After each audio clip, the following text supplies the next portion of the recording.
Hi, everyone. Thanks for joining us today. I have a very important topic. This is Susie Church Brown, healthy expat parent, and I am here with a very important topic and a very special guest.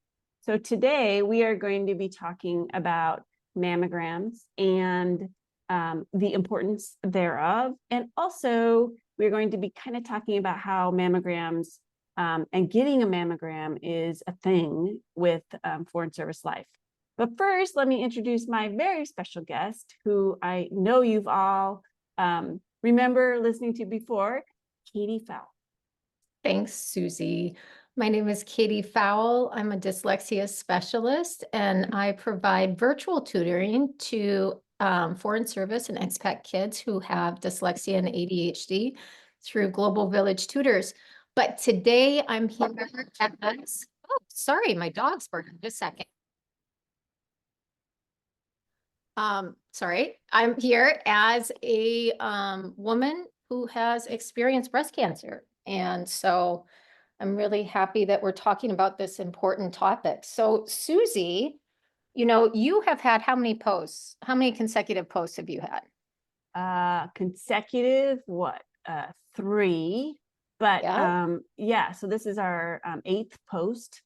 And we've been doing this Foreign Service Life long enough that as you get older, you have to do these sorts of like annual tests more regularly. And getting a mammogram overseas or trying to organize a mammogram from overseas is interesting.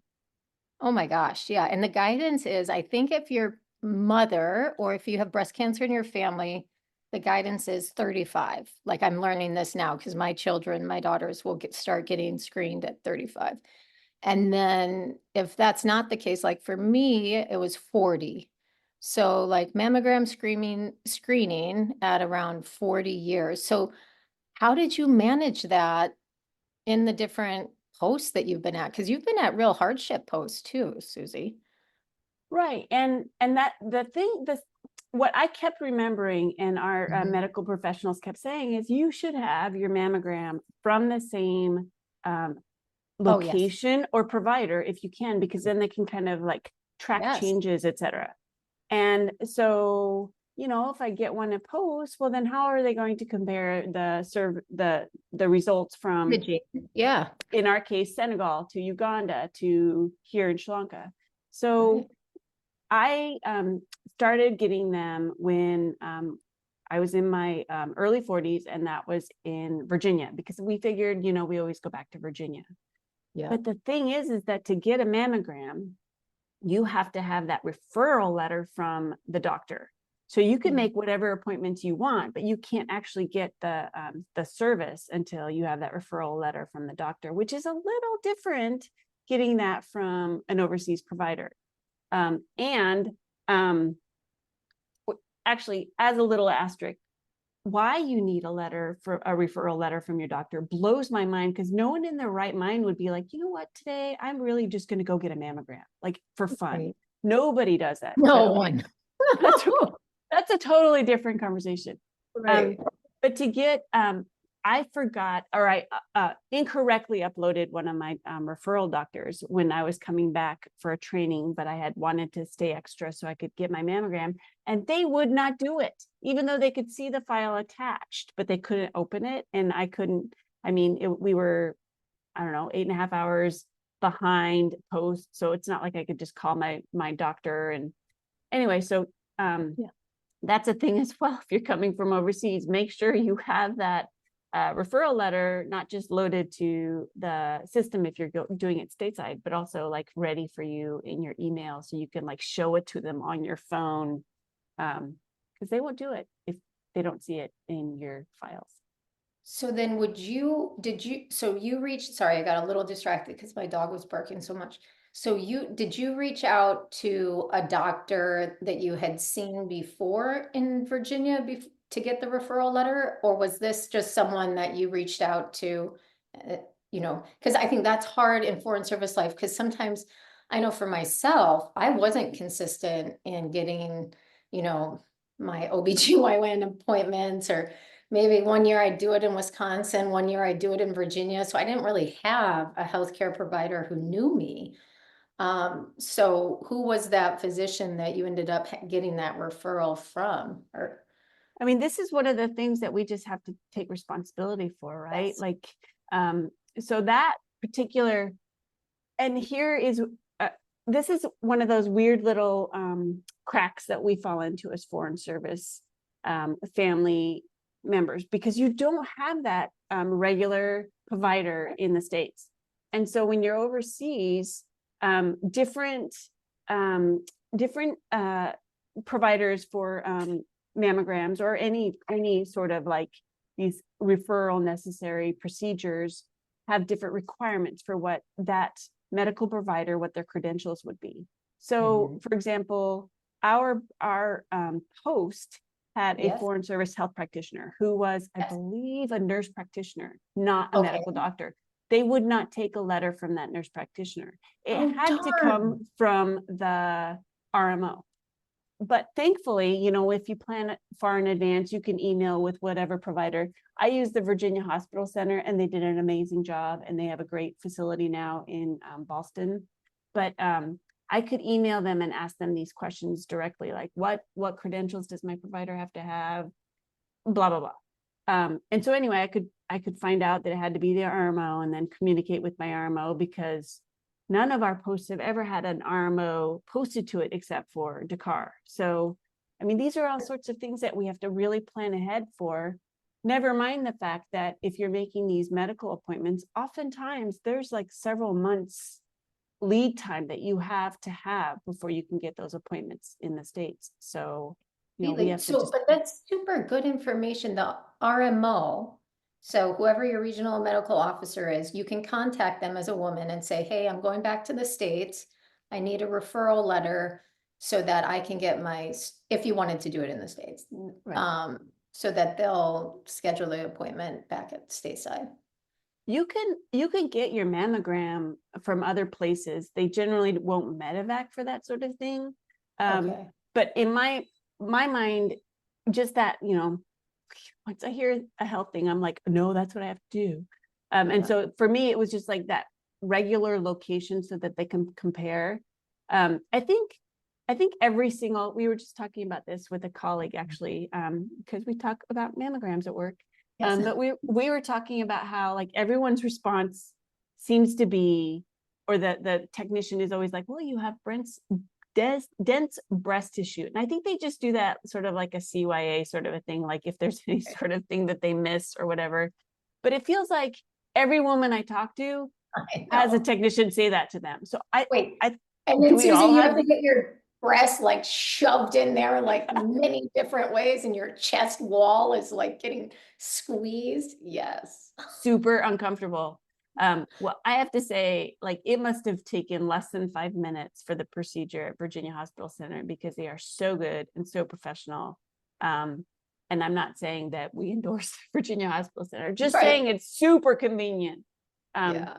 But I mean, there are other places where you can get these procedures that are probably fine, but then you are responsible for making sure that those results can be compared with your ongoing scans. So it just makes it easier to go to one place, in my opinion.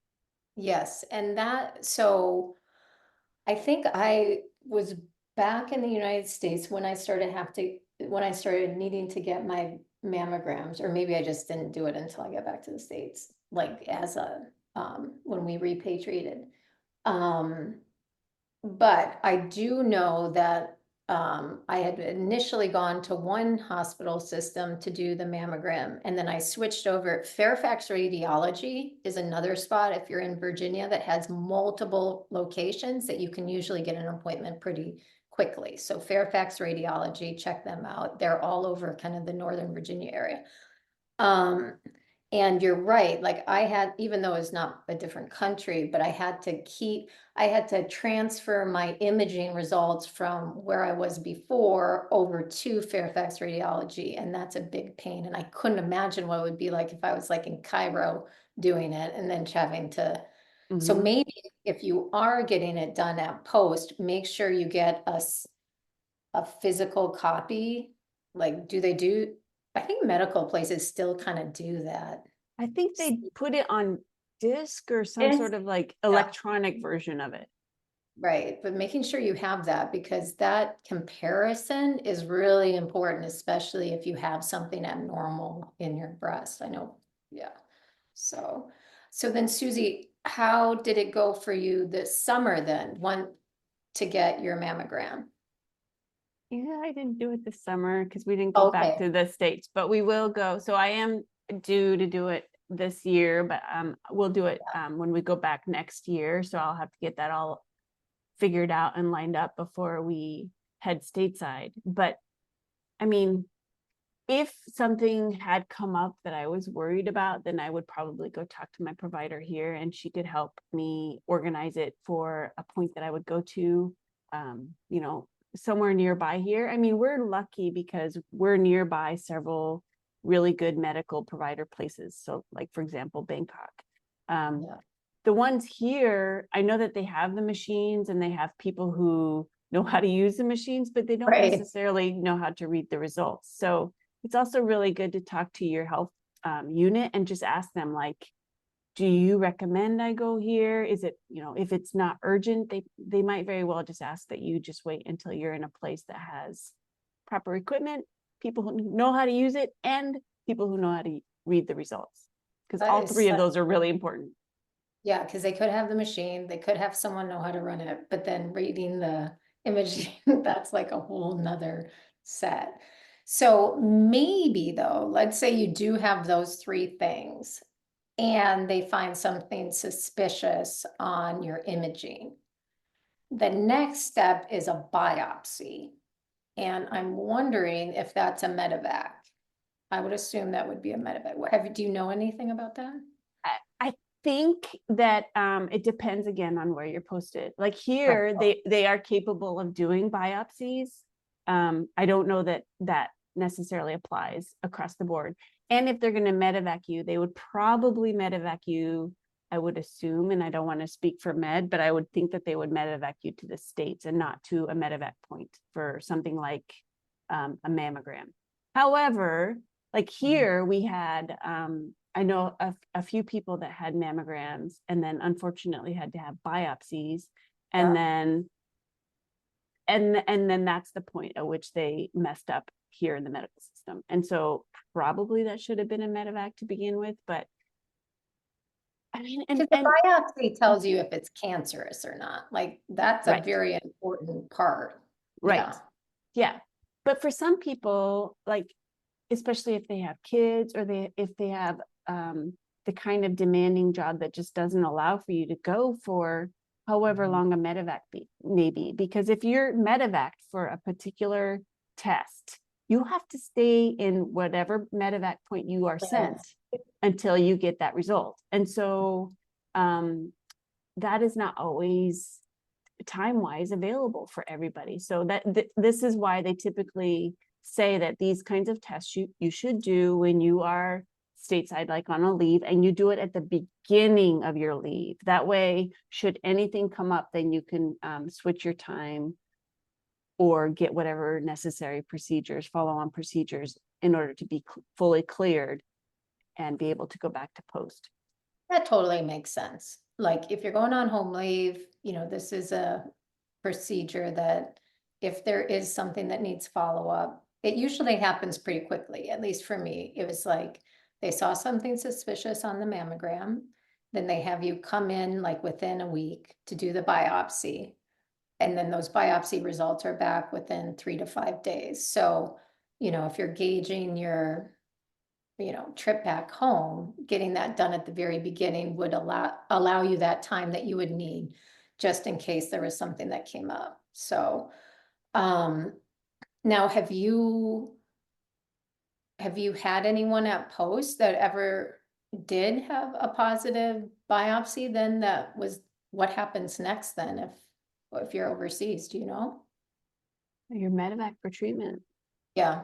Okay. Yeah, I mean, I know a few people that have been, and it's not a short medevac, and oftentimes like it will literally change the course of someone's tour because they themselves or their spouse has, they have the mammogram and then the biopsy showing something negative or suspicious, and then it turns into like a really long course of treatment. Because unfortunately, especially with any cancer, it's not like we're going to cut it out and you're much better. It's not like tonsils or whatever. It is a long course of treatment where you have to figure out what kind it is, what the variety of treatments will be.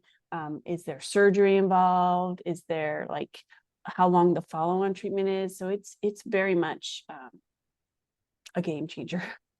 Yeah, and I just want to, we'll have a part 2, but I just wanted to end today's session with, I was someone that doesn't like to do those doctor's appointments, like the pap smear and the breast cancer screening, and I'm a very healthy person, exercise, eat healthy, everything. And I had a friend that was a doctor, and she's like, Katie, make sure you do your annual mammogram. Because I wasn't going to do it this last year.